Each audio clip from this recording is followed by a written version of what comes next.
राम के पिता दशरथ ने भी किया था एक घिनौना पाप जिसके कारण राम को भोगना पड़ा था वनवास और सीता का हुआ था हरण।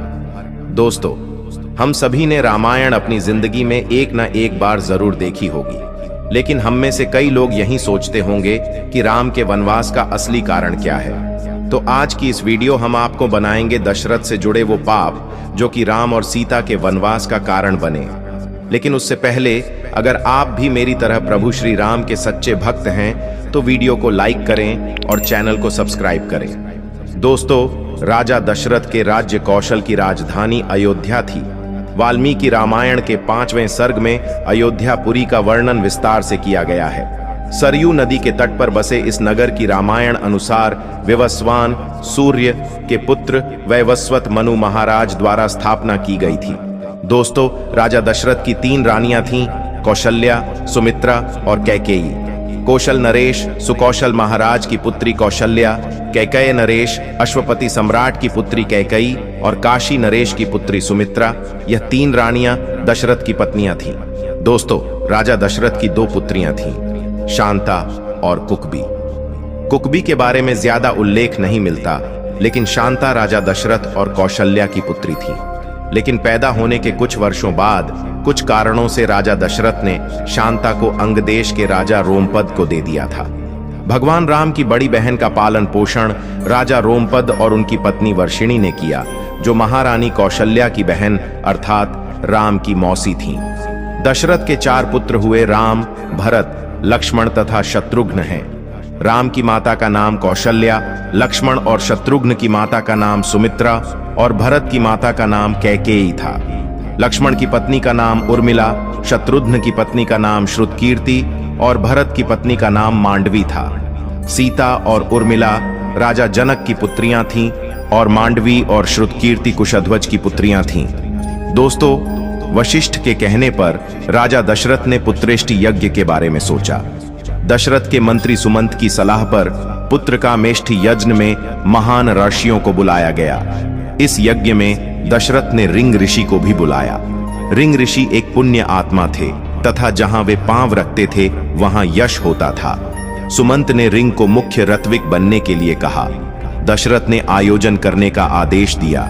पहले तो रिंग ऋषि ने यज्ञ करने से इनकार किया, लेकिन बाद में शांता के कहने पर ही रिंग ऋषि राजा दशरथ के लिए पुत्रेष्टि यज्ञ करने के लिए तैयार हुए थे। शांता दशरथ की पुत्री थीं, जिसे दशरथ ने छोड़ दिया था। दोस्तों, एक बार राजा दशरथ ने देवासुर संग्राम में इंद्र के कहने पर भाग लिया था। इस युद्ध में उनकी पत्नी कैकेयी ने उनका साथ दिया था। युद्ध में दशरथ अचेत हो गए थे। राजा के अचेत होने पर कैकेयी उन्हें रणक्षेत्र से बाहर ले आई थी।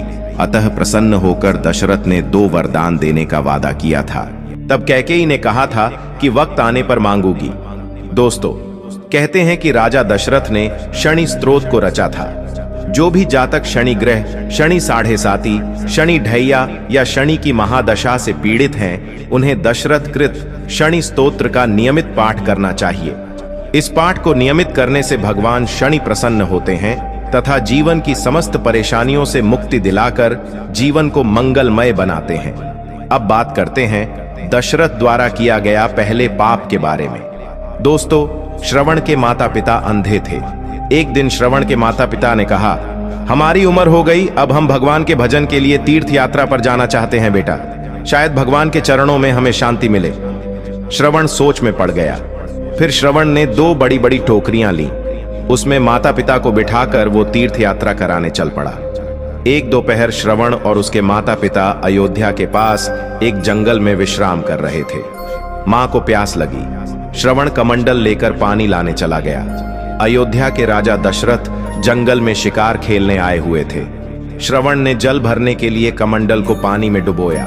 बर्तन में पानी भरने की आवाज सुनकर राजा दशरथ को लगा कोई जानवर पानी पीने आया है।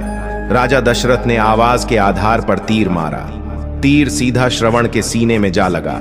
श्रवण के मुंह से आह निकल गई। माता पिता को जब पता चला तो वे, हाँ श्रवण, हाय मेरा बेटा, मां चीत्कार कर उठी। बेटे का नाम रो रो कर लेते हुए दोनों ने प्राण त्याग दिए। पानी को उन्होंने हाथ भी नहीं लगाया। प्यासे ही उन्होंने इस संसार से विदा ले ली। कहा जाता है कि राजा दशरथ ने बूढ़े माँ बाप से उनके बेटे को छीना था, इसीलिए राजा दशरथ को भी पुत्र वियोग सहना पड़ा और रामचंद्र जी 14 साल के लिए वनवास को गए। राजा दशरथ यह वियोग नहीं सह पाए, इसीलिए उन्होंने अपने प्राण त्याग दिए। दोस्तों, श्रवण कुमार की मृत्यु के बाद राजा दशरथ भी राम जी के वियोग में स्वर्ग को प्राप्त हुए। राम को यह समाचार उनके चित्रकूट निवास के दौरान मिला।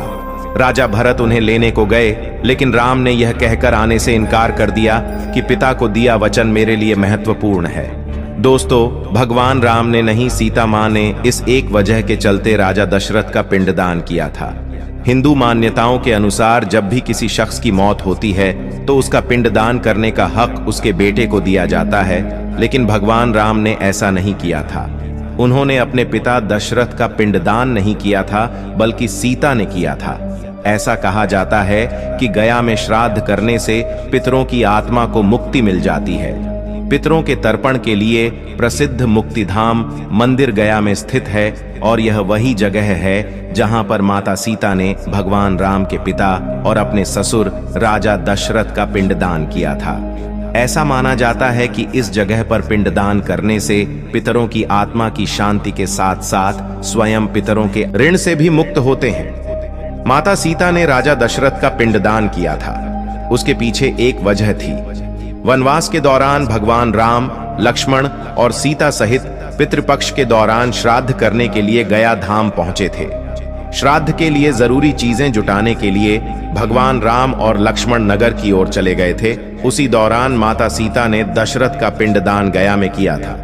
एक पौराणिक कहानी के मुताबिक राजा दशरथ की मौत के बाद भरत और शत्रुघ्न ने अंतिम संस्कार की हर विधि को पूरा किया था, लेकिन राजा दशरथ को सबसे ज्यादा प्यार अपने बड़े बेटे राम से था, इसलिए अंतिम संस्कार के बाद उनकी चिता की बची हुई राख उड़ते उड़ते गया में नदी के पास पहुंची। उस वक्त राम और लक्ष्मण वहां मौजूद नहीं थे और सीता नदी के किनारे बैठी विचार कर रही थी। तभी सीता को राजा दशरथ की छवि दिखाई दी, पर सीता को यह समझने में जरा सी भी देर नहीं लगी कि राजा दशरथ की आत्मा राख के जरिए उनसे कुछ कहना चाहती है।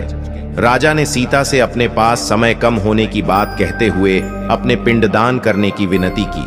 सीता ने राजा दशरथ की राख को मिलाकर अपने हाथों में उठा लिया। इस दौरान उन्होंने वहां मौजूद एक ब्राह्मण, फाल्गुनी नदी, गाय, तुलसी और अक्षय वट को इस पिंडदान का साक्षी बनाया। सीता की इस बात पर भगवान राम ने यकीन नहीं किया।